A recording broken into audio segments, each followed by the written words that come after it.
Tonight, all eyes are on Geneva, where a high-stakes diplomatic push is quietly unfolding.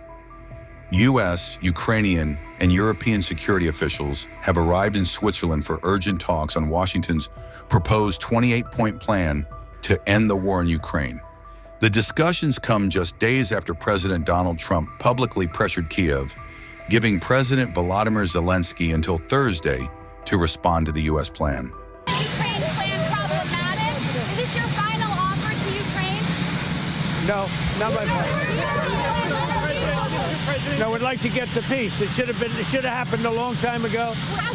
The Ukraine war with Russia should have never happened. If I were president, it never would have happened.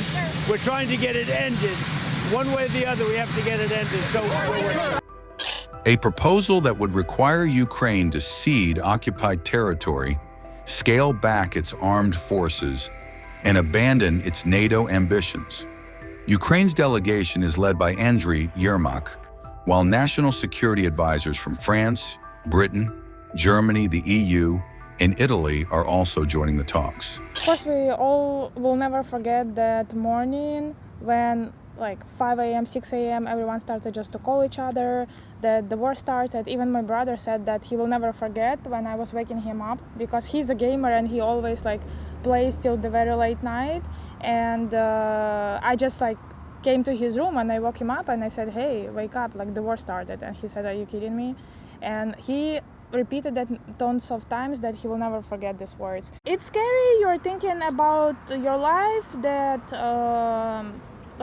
that you've done nothing actually. You're trying to recall, you're trying to just get back to the things that you already done in your life, and then you realize that you didn't do anything major, you know, and there is so many things you could like have done, and then it's all the missed opportunities and stuff like that. It's just like basically about that. And then also another thought was, if I will have a chance to escape, what I will take with me. And then nothing come up to your mind apart of your family being safe, that you will not be injured, you will not be attacked by these crazy people, by these animals, that you will not be raped, you will not be killed, you will not be traumatized, and then that you will have at least a passport. That's everything that you're thinking about. If you're stuck in between, you can go back, and then you cannot have the assurance here because you're stuck with the papers, you know, you don't have a security, so you don't have anything reliable, so you're just stuck. And then it's a constant stress, anxiety, what I will do next, what I will do tomorrow, for how long I can survive. If like I will need to leave the States,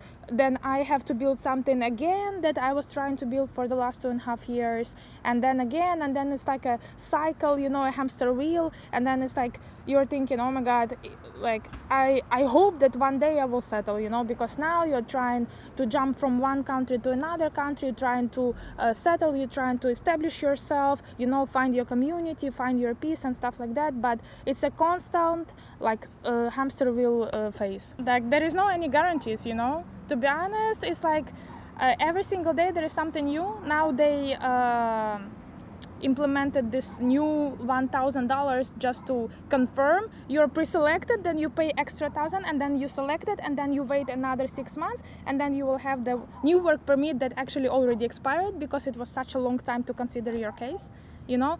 And then maybe tomorrow will be something else, you know. So I will be surprised, but not that surprised, if you know what I mean.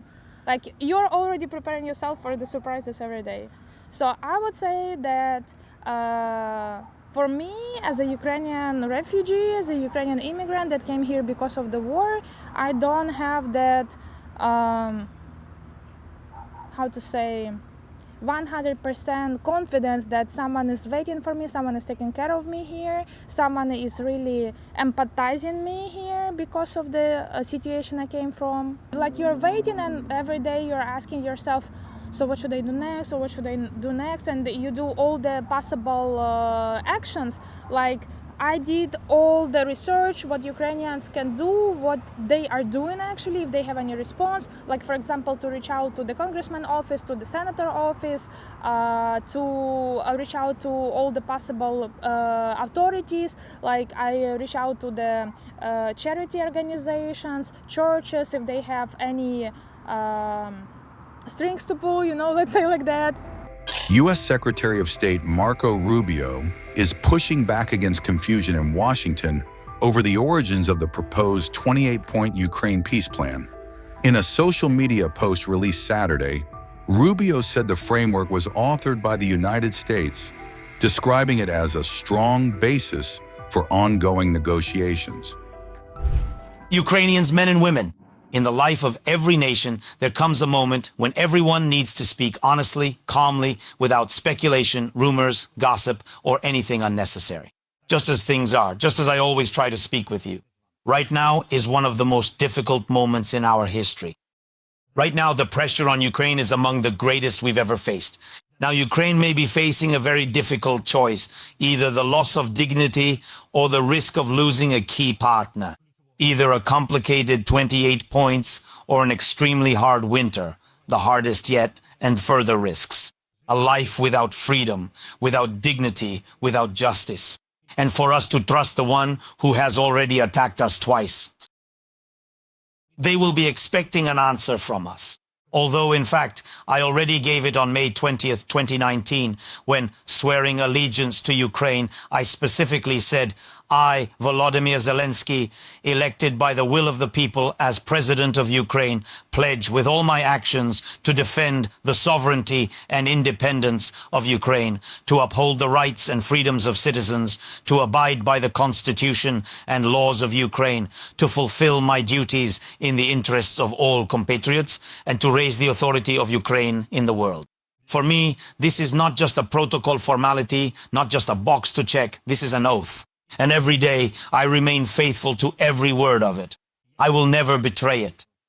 The national Ukrainian interest must be taken into account. We do not make loud statements. We will calmly work with America and all our partners. There will be a constructive search for solutions with our main partner. I will present arguments, I will persuade, I will offer alternatives, but we will certainly not give the enemy any reason to say that Ukraine does not want peace, that it is Ukraine disrupting the process, or that Ukraine is not ready for diplomacy. That will not happen. Ukraine will work quickly. Today, on Saturday and Sunday, all of next week, and for as long as it takes. Around the clock, I will fight to ensure that at least 2 points are not omitted from the plan. This is the dignity and freedom of Ukrainians, because everything else is based on this: our sovereignty, our independence, our land, our people, and the Ukrainian future. We will and must do everything so that in the end the war ends, but not Ukraine, not Europe, and not global peace. I have just spoken with Europeans.